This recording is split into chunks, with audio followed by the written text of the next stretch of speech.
Olá, sejam muito bem-vindos a mais uma edição do programa Momento Agropastoril. O nosso destaque hoje é o Dia Nacional do Agronegócio, que é celebrado em 25 de fevereiro. Em comemoração a essa data, traremos conteúdos especiais sobre o agronegócio brasileiro. Continue acompanhando.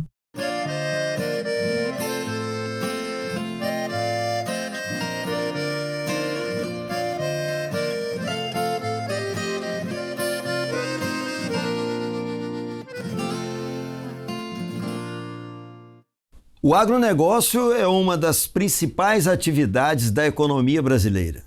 Vamos mergulhar agora nos desafios e conquistas deste setor que alimenta o país. Veja a matéria. O agronegócio, além de ser um dos setores mais estratégicos para a economia do país, garante que alimentos cheguem à mesa de milhões de pessoas todos os dias. O termo surgiu na década de 1950 na Universidade de Harvard, para denominar uma extensa cadeia de produção. Quando a gente fala de agricultura e pecuária, nós estamos falando daquilo que está dentro da fazenda, aquilo que está dentro da porteira, para o lado de dentro da porteira.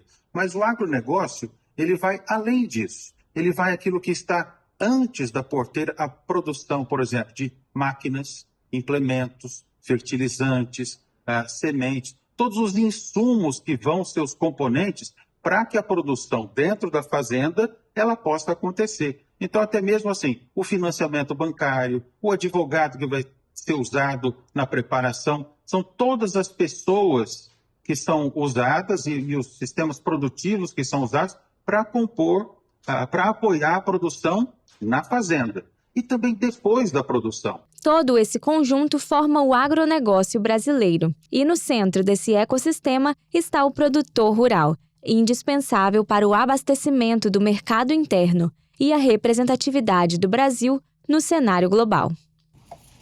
A atividade rural é uma atividade extremamente desafiante, né? Até porque é uma indústria a céu aberto, estando adstrita às intempéries do tempo, o mercado.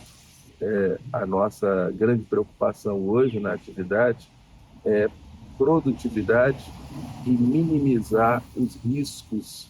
Hoje, o agronegócio é o setor que produz superávit na balança comercial.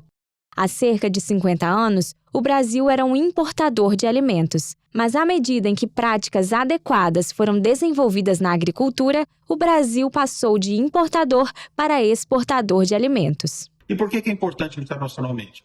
Porque o mundo não tem condição de produzir alimentos e o Brasil produz excedente para exportação. E de acordo com dados da FAO, o mundo vai ter que produzir 40% mais alimentos. E dessa conta, o Brasil vai ter que produzir 20% mais. Então, nós temos um desafio. O mundo está gritando por alimentos. Segurança alimentar é uma preocupação global. Aliás, o Brasil se destaca na sua agricultura, no seu meio ambiente, como grande promotor de segurança alimentar, de segurança energética, porque nós produzimos energia renovável e também segurança climática, porque nós preservamos a nossa Amazônia, temos 66% do nosso território preservado e temos que continuar preservando. Então, o Brasil tem esse papel relevante na geopolítica global. Mas vale a pena a gente mostrar que essa virada do país se deu especialmente quando a gente dominou as técnicas adequadas para desenvolver o nosso centro-oeste, que hoje produz muita soja, muito milho, muito algodão, muita pecuária, sendo assim, alavancando o país na produção de alimentos e de um grande exportador mundial. O agronegócio brasileiro também se destaca em seu investimento em tecnologia e sustentabilidade para continuar garantindo produção cada vez mais eficiente.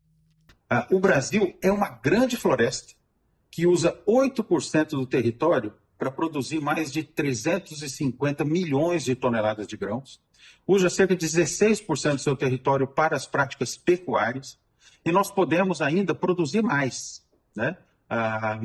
Temos ainda locais de pastagem degradada que nós podemos recuperar e colocar esses locais para produzir mais alimento, mais fibra, mais bioenergia, sem destruir a floresta, né? Outra coisa, nós temos o Código Florestal, que é a lei mais rigorosa que existe no mundo. Nenhum outro lugar do mundo tem um regramento ambiental como nós temos, em que o nosso parlamento definiu que, né, que em determinados biomas, todo produtor rural tem que preservar pelo menos 20% da sua propriedade. Isso é mandatório. Quando você vai para o bioma do Cerrado, cada produtor rural tem que preservar 35% da sua propriedade privada, né? Em nenhum outro lugar do mundo, os proprietários rurais talvez aceitariam isso.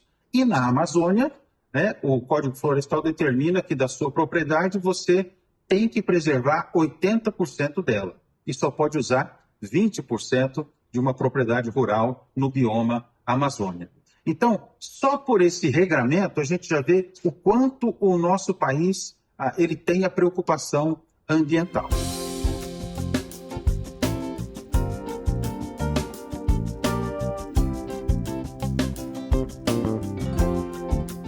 Recentemente, nós exibimos uma matéria aqui no programa sobre a alta do preço do café, um tema que impacta produtores e consumidores. E quando se fala em qualidade, o Espírito Santo se destaca. O estado é o maior produtor de cafés de excelência do Brasil e o segundo maior produtor nacional.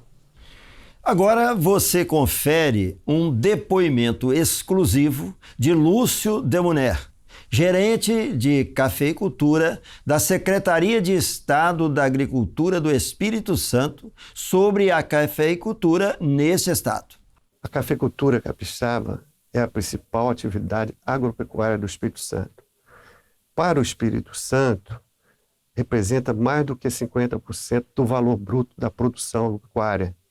Isso corresponde a torno de 30% da produção de café no Brasil. Mas isso em números eu vou te falar. Previsão para o ano de 2025 são 15 bilhões de sacas de café. Tá? E nós produzimos as duas espécies comerciais, que é o café arábica, que é produzido nas regiões de montanhas, de clima mais ameno, e o café Conilon robusta, que é cultivado nas regiões mais quentes, do norte do Espírito Santo e regiões mais baixas. Então, os preços são altamente favoráveis. Isso é recorde dos últimos 30 anos. Tá certo? O produtor rural está vivendo aquele período que a Bíblia fala do período das 7 vacas gordas. Então, o produtor, né, ele passou por momentos difíceis, anos anteriores, mas os preços estão favoráveis, ele vai produzir café, a nossa safra vai ser boa, e esse café está sendo muito valorizado, mais de R$2.000 as sacas pagas ao produtor na cotação de hoje, segundo o Centro de Comércio de Café de Vitória. Por que os preços estão bons? Vamos explicar. Porque nós tivemos muita ocorrência climática desfavorável. A safra do Espírito Santo é boa, mas poderia ser muito melhor. Nós não recuperamos a safra de 2022, porque quando há um fenômeno climático, a cultura perene como o café, mesmo bem cuidado, a resposta não é imediata. Mas por que a cotação do café a nível mundial está nesses níveis excelentes?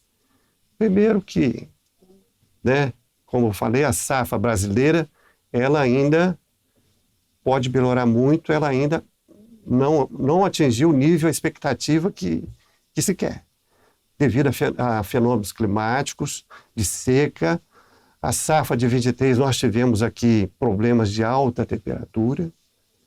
É um momento climático, de mudança climática. Escassez, seca até certos meses do ano. Nessa safra, por exemplo, esse mês de fevereiro, é importante acompanhar. É necessário irrigar, bom se chovesse um pouquinho, não é verdade? E um manejo mais eficiente. Mas como eu ia te dizendo, o Vietnã, o segundo produtor mundial, teve problema climático. Depois a Indonésia também, um grande produtor mundial, terceiro ou quarto produtor, teve problema de seca, a Colômbia. Então, isso foi uma tempestade perfeita. Entendeu? Então, é a oferta e a procura. E a cada vez mais se toma mais café. E aliado a isso, eu vou te falar, o consumo da Ásia, asiático, dos países asiáticos, tem aumentado, principalmente da China. Observa que a China é a que inventou o chá. É tomador de chá. Mas atualmente, principalmente pelos jovens, já é o sexto importador de café do Brasil. Aquilo que aconteceu no Japão há um tempo atrás, o Japão hoje é importador de cafés especiais do Brasil, de outros países, a China, né? Todo mundo está trabalhando, os exportadores, exatamente que a China seja o Japão de hoje, né? Mas com potencial muito maior, devido à população. Para você ter uma ideia, o consumo é mínimo, mas a população é mais de 1 bilhão de pessoas. Essa oportunidade para o Espírito Santo foi interessante, porque toda a mercadoria exportada, porque esses países que eu te falei aqui, do Vietnã, Indonésia, Índia, estão lá com a Ásia. Para levar as mercadorias para a Europa, eles precisam passar pelo Mar Vermelho, entrando no canal de Suez e indo no Mediterrâneo e alcançando a Europa. Só que essa rota está proibitiva, muito arriscada, os seguros elevadíssimos, por causa da guerra no Oriente. Conclusão, eles precisam dar a volta com esses navios no famoso Cabo da Boa Esperança, ou das tormentas que Vasco da Gama passou para ir para Portugal para as ilhas. É o caminho inverso. Só que isso aumenta 8 dias, 9.000 quilômetros, segundo os especialistas. Então, isso se torna um preço muito alto. E aí que entra o café do Espírito Santo. Nós estamos perto da Europa, né? Aí que entra a produção brasileira, que ela se torna mais competitiva, como eu te falei. O Espírito Santo exportou 8 bilhões de sacas, 7 bilhões praticamente de conilon, e tem potencial de exportar mais. Tá? Então a expectativa, como você me perguntou, dos próximos 2 anos, é bastante interessante. Naturalmente, o produtor está plantando café, né? Você me pergunta, né? O produtor está expandindo a área. As áreas de café no Espírito Santo estão mais ou menos estabilizadas em torno de 400, 420, 430 mil hectares de ambas as espécies. Mas ele está renovando muito as lavouras. Lavouras velhas, lavouras improdutivas, tá? Então, a área de formação cresceu bastante também, tanto para o conilon quanto para o arábica. Quando a gente ouve os viveristas, a demanda, a procura é muito grande por muda de café. Naturalmente, qual o conselho que a gente dá para esse cafeicultor? Olha, primeiro é investir bem na sua atividade, porque você vive dela e depende dela. Como eu te falei, 75 mil cafeicultores nós temos. A cafeicultura do Espírito Santo é mais importante do que para Minas Gerais. Porque nós estamos em 70%, nesses 75 mil cafeicultores, estão em 70% das propriedades rurais do Espírito Santo. Tá? Então, isso significa que a atividade está remunerando bem o cafeicultor, as famílias, né, por um período interessante. Muito bom. Para celebrar essa data especial, que é o Dia Nacional do Agronegócio, preparamos uma entrevista exclusiva com um especialista. Saiba quais são as tendências e expectativas do setor para 2025. Assista agora, com a condução de Claudir Schmittel. Agora no estúdio eu recebo o secretário de Agricultura do Estado do Espírito Santo, Enio Bergoli. que por formação ele é engenheiro agrônomo e pós-graduado em administração rural pela Universidade Federal de Viçosa. Enio, seja muito bem-vindo ao programa. É um prazer falar com vocês um pouquinho, de um setor que impacta muito o dia a dia das pessoas. O tema da nossa conversa é tendências e expectativas do agronegócio para o ano de 2025. E antes de falarmos do aspecto nacional, aproveitando o papel que o senhor exerce aqui no estado do Espírito Santo, eu já começo com uma pergunta. Como que o agronegócio do estado do Espírito Santo impacta a economia? Primeiro nós precisamos situar o Espírito Santo num contexto nacional. O Brasil é o maior exportador líquido de alimentos do mundo e o Espírito Santo é parte integrante deste processo de desenvolvimento do país que exporta, além de abastecer o mercado interno, exporta muitos produtos. É um estado bastante pequeno, tem só 0,5% da área do país como um todo. E mesmo assim, o Espírito Santo é o maior produtor e exportador de café Conilon do Brasil, que é aquele produzido nas regiões mais quentes, mas também é um grande produtor de café arábica, que é o café produzido nas regiões mais frias. Também é o maior produtor e exportador de pimenta do reino do Brasil, cerca de 60% das exportações nacionais são capixabas. Ele também, esse estado, pequeno, mas voluntarioso, que chamamos de um pequeno gigante do agronegócio nacional, sim, é o maior exportador também de gengibre do Brasil, uma especiaria que é da agricultura familiar. A agricultura familiar é muito forte aqui no Espírito Santo, lá no Espírito Santo. E então, também é o maior exportador de mamão do Brasil. Só para você ter uma ideia desta situação do Espírito Santo em relação ao contexto nacional, no ano de 2024, as exportações do agronegócio nacional, elas praticamente permaneceram constantes em geração de divisas.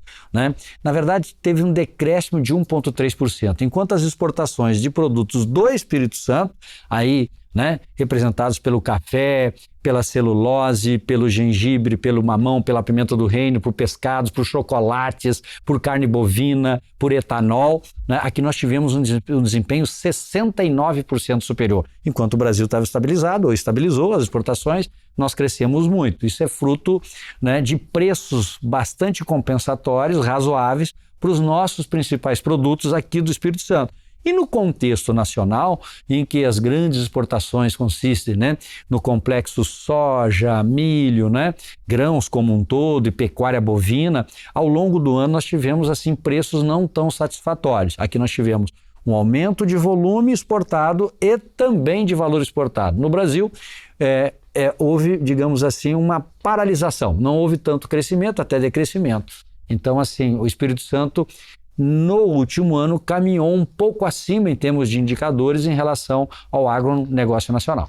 Eu acredito que esse dado desse crescimento de mais de 60% no estado em relação ao Brasil, outros estados conseguiram acompanhar o Espírito Santo ou continuaram na mesma média nacional? Não, a média nacional foi muito representativa, Quem cresceu um pouco acima, 4, 5, 10%, e quem teve decréscimo também foi nisso. O Espírito Santo é que se distanciou muito, porque nos nossos 5 principais produtos, café, celulose, pimenta do reino, gengibre e mamão, nesses 5 principais produtos nós tivemos, além de volumes recordes de exportações, isso capitaneado pela cafeicultura, nós tivemos também preços internacionais razoáveis. Então, dos 5, para as 5 principais atividades exportadoras do agronegócio, nas 5 nós tivemos um ambiente favorável, Houve essa conjugação de ambiente favorável. Isso é maravilhoso para o estado, e também para os produtores aqui do estado. Exatamente, porque a gente fala muito de exportação, porque quando a gente usa esse indicador das exportações, é sinal que os produtores estão tendo competência técnica de produzir com qualidade. Isso vale para o nível nacional como um todo, e o Espírito Santo na esteira, porque um produto, para chegar na Europa, nos Estados Unidos, nos continentes como um todo, ele precisa estar, aferido então, em relação a limites de resíduos, a qualidade da produção, ou seja, tem que ter muita competência técnica, produzir com custos baixos, né, para enfrentar todos os problemas de logística que o agronacional ainda tem. Nós temos um transporte, né, muito pautado ainda no sistema rodoviário, que tem um custo mais alto do que o ferroviário, por exemplo, né? E nós enfrentamos esses problemas todos, ainda temos problemas de portos no país com custo alto em relação aos nossos concorrentes, mas assim, o agro brasileiro, né, e o Espírito Santo também nessa esteira, né, são tão competitivos, digamos assim, que a gente consegue enfrentar esses problemas e chegar com os produtos lá fora, né, no nível de qualidade que se requer. Então, assim, esse é um item, é uma característica que retrata muito bem o agronacional brasileiro. Então, seguindo dentro dessa linha de raciocínio, a expectativa do agro para esse ano é de crescimento? Sim, o agronacional deve crescer porque os preços se recuperaram um pouco em nível nacional, por exemplo, da carne bovina, né? A gente vai vivenciar ainda preços compensatórios. O Brasil também é um grande exportador, o principal exportador de carne bovina, como também de frango, de suco de laranjas, como um todo. E a gente espera uma recuperação um pouco de preços e de volumes de produção, né? Ou seja, se em 2024 ficou mais ou menos estável, né, os indicadores de produção e de geração de divisas, né, para esse ano se espera um crescimento de 5% ou 10% acima. E no Espírito Santo, né, nós esperamos um crescimento ainda maior, porque o nosso principal produto exportado é o café, seja em grão cru, seja através de solúvel, né, de café solúvel. E o mundo como um todo, né, indica que os preços vão se manter firmes. E nós temos uma expectativa de produção de café Conilon aqui mais alta, inclusive, do que produzimos em 2024. Em resumo, o Brasil cresce, mas o Espírito Santo cresce um pouco mais. E o produtor rural, o que ele deve esperar para este ano em relação aos desafios previstos, a possibilidade de investimentos? Olha, o Brasil, assim, ele deverá enfrentar um problema na área do crédito, né? Do crédito rural, porque a taxa Selic de juros ampliou, já está em 13,25%, deve chegar a 14% nos próximos dias ou semanas, e o Plano Safra, que começa em julho de um ano e termina em junho do outro ano, vai terminar em junho desse ano agora, né? O próximo, que começa em julho, o governo deve estabelecer, o governo federal, taxas um pouco mais elevadas de crédito. Então nós vamos ter um custo do dinheiro que move a agricultura um pouco mais alto. Obviamente tem outras formas de financiar a agricultura. Hoje temos os fiagros, né? Nós temos também operações de barter, que são aquelas trocas de insumo por produto, mas o crédito oficial subsidiado, né, deverá ter um custo maior, né? O dinheiro, o custo que movimenta os financiamentos da agricultura deverá ter um custo maior.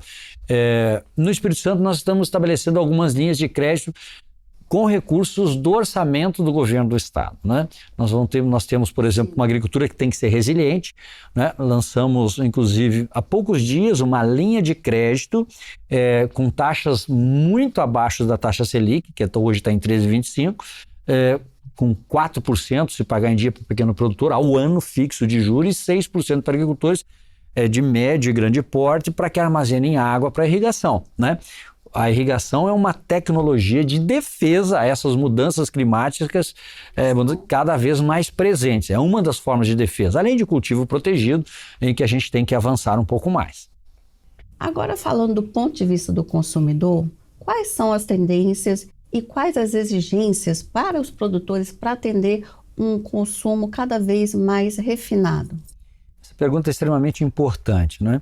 Quando a gente pega a evolução da agricultura brasileira das últimas décadas, nós vamos perceber que lá atrás, né, as pessoas simplesmente queriam alimentos à mesa para matar a fome. Se a gente pegar de poucas décadas para cá, os consumidores querem qualidade dos produtos. Se a gente pegar nos últimos 10 anos e, sobretudo, no pós-pandemia do Covid-19, todas as pesquisas do mundo, institutos renomados em vários países do mundo, Brasil incluído, né, apontam que os consumidores não querem mais somente um produto com qualidade e, obviamente, preço competitivo. As pessoas cada vez são mais exigentes em relação à sustentabilidade dos processos de produção. E a sustentabilidade em todos os níveis, né? Um consumidor quer saber se aquele que está produzindo está bem remunerado, que a sustentabilidade econômica, né, se os produtores estão tendo um bom padrão de vida, se as pessoas, os trabalhadores, né, os colaboradores, né, estão em dia com as obrigações sociais, trabalhistas como um todo, né? Se essa produção está respeitando os aspectos ambientais. Portanto, é uma sustentabilidade econômica, ela é social e ela é ambiental. Isso cada vez mais, né? Todas as pesquisas apontam nos últimos 2, 3 anos que do ponto de vista dos consumidores nós devemos evoluir na sustentabilidade. 62% das pessoas do mundo, né, registram que estão inclusive dispostas a mudar de hábito de consumo para privilegiar produtos que tenham alegações de sustentabilidade. No primeiro momento, a sigla ESG, né, que é governança social e ambiental, estava mais na indústria e agora está em toda a cadeia produtiva, passando inclusive lá dentro das propriedades rurais. Então, cada vez mais, né, o Brasil, né, e nosso Espírito Santo também, nós precisamos evoluir na sustentabilidade dos processos de produção. O Covid-19 ele trouxe realmente muita mudança na forma de pensar e consumir das pessoas. Então, além de impactar outras áreas, como por exemplo, no cosmético, impactou muito, que ficou em voga, por exemplo, produtos veganos, cruelty-free, também houve esse impacto dentro da produção e então isso faz com que o agricultor, acredito eu, ele tem que se aproximar mais do seu consumidor. Seria isso? Exatamente, porque o agricultor, né, ele não produz para o autoconsumo. O autoconsumo na propriedade é quase nada. Ele produz para o mercado. Produz para alguém consumir, ou um produto agrícola ao natural, uma fruta, por exemplo, ou um produto processado, não é? Que são as agroindústrias que processam matérias-primas da agricultura. Então, para ser vendável esse produto hoje, ele tem que estar consonante com o que o consumidor está exigindo. Por isso que o Brasil tem programa de sustentabilidade e o Espírito Santo também, o nosso estado, né, tem programa bem direcionado, vários programas para diversas cadeias produtivas, no sentido da gente evoluir na sustentabilidade dos processos de produção. E para este ano, são previstos desafios relacionados às condições climáticas para os produtores rurais? Sim, é porque o Brasil é um continente, né? Assim, as condições climáticas variam. A gente não pode, em algum ponto, nós vamos ter a diversidade climática, né? O sul do Brasil tem uma característica, aquele clima subtropical. Cada vez mais o Rio Grande do Sul, né, tem muitas mudanças, né? Depois nós temos a região sudeste, que é completamente diferente do regime da região centro-oeste. O Nordeste é um ambiente à parte do quadro natural e a Amazônia é outro, né? Então, assim, não há como não considerar as mudanças climáticas, os problemas do clima na produção. Se mudanças climáticas, né, afetam setores da economia e as pessoas como um todo, por outro lado, afeta muito mais as atividades agrícolas, que ainda no Brasil são verdadeiras indústrias a céu aberto. A gente não tem os fatores controlados, não? Então, o agricultor lança uma semente, por exemplo, ele está sujeito a todos os tipos de adversidades. A gente corrige um pouco isso com irrigação, mas com temperatura não, né? A temperatura em algumas regiões já afeta mais do que a falta de chuvas. Por exemplo, no Espírito Santo, que é o estado que tem o maior percentual de área irrigada do Brasil. Então, com relação à água, a gente até tem suporte de água, né? Mas com relação à temperatura, teríamos que cultivar, por exemplo, em casos de vegetação, cultivo protegido, em algumas regiões serranas, né?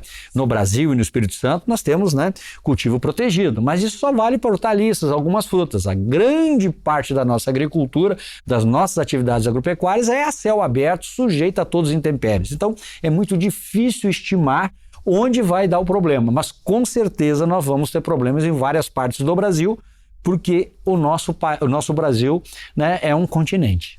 E para finalizar, voltamos agora o foco para o estado do Espírito Santo, já que estamos aqui nessa terra abençoada, né? Então, qual o panorama para 2025? Olha, nós continuamos muito otimistas para 2025, né? O Espírito Santo, assim, em relação à sua área geográfica, é o maior exportador do agro brasileiro, proporcional ao seu tamanho, né? Sim. Então, assim, nós temos um otimismo muito grande, porque os nossos principais produtos, né, que nós comercializamos para outros estados do Brasil e para fora, né, para você ter uma ideia, os produtos do agro do Espírito Santo chegam em 125 países, né, do mundo, né? É muita coisa. Então, nós ainda esperamos que para a maioria dos nossos produtos a gente vai continuar com preços razoáveis no mercado internacional.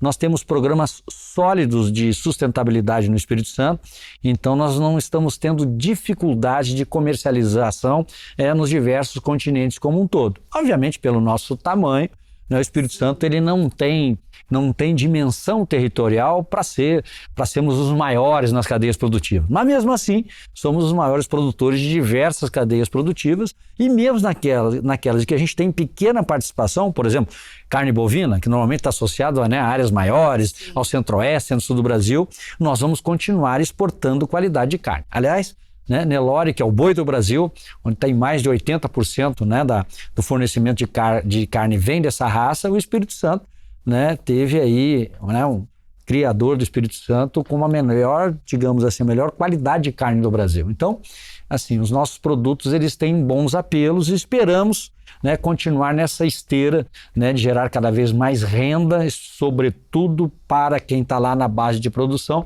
que são os nossos produtores e produtoras rurais.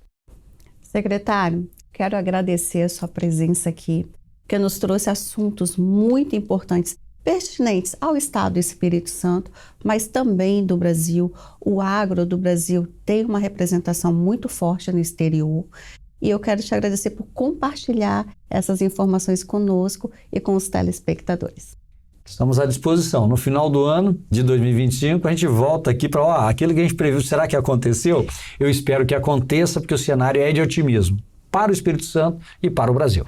Então já fica agendado. Vamos fazer um balanço. Esse balanço aí para o final de 2025. E a você que nos acompanha em casa, quero agradecer a sua audiência. Voltamos na próxima semana. Até lá.